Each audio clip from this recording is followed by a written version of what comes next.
Even your enlightenment can become a trophy the ego collects for itself.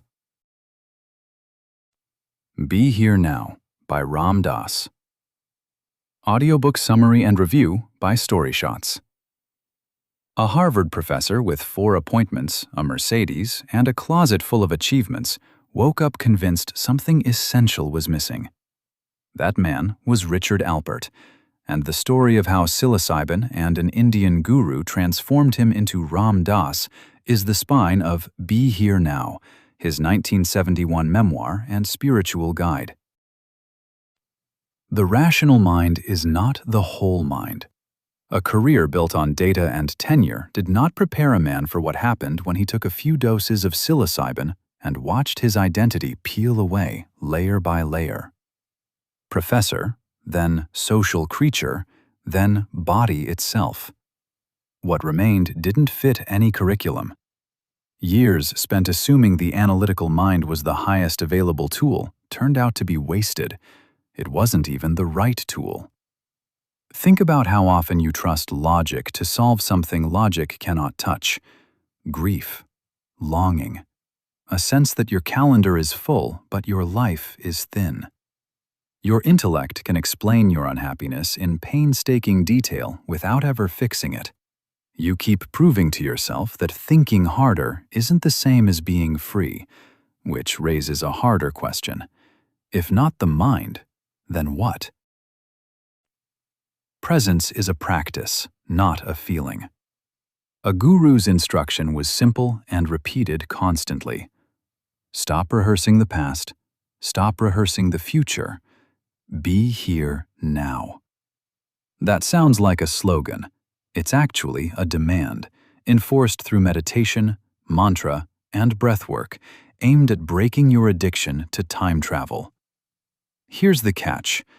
Drugs had offered a glimpse of unity, a peek behind the curtain, but the glimpse faded every time a shortcut was chased instead of a practice. Sustainable presence apparently requires unglamorous daily repetition, not a chemical peak experience. You have almost certainly chased a feeling of peace instead of building a habit of attention, and wondered why it kept disappearing.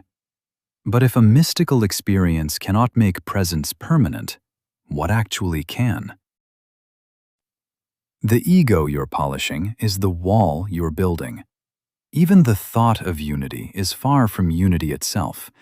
Every insight, every plateau, every spiritual high risks becoming a new trophy for the ego to collect.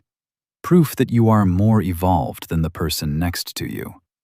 The seeker starts hunting enlightenment the same way he once hunted tenure. The resolution is almost cruelly simple. You stop needing anywhere else to go. Not because the search ends, but because the searching itself was the last costume the ego was wearing. The bigger question left hanging is what a person does with their Tuesday morning once the striving stops, since the doing does not stop too. You were here the entire time, and chasing your own arrival is the joke you didn't notice you were the punchline of.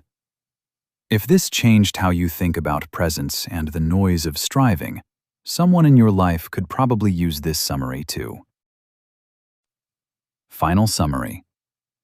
This summary of Be Here Now threads together the failure of pure logic, the discipline of trained presence, and the ego's habit of rebranding even spiritual progress as achievement.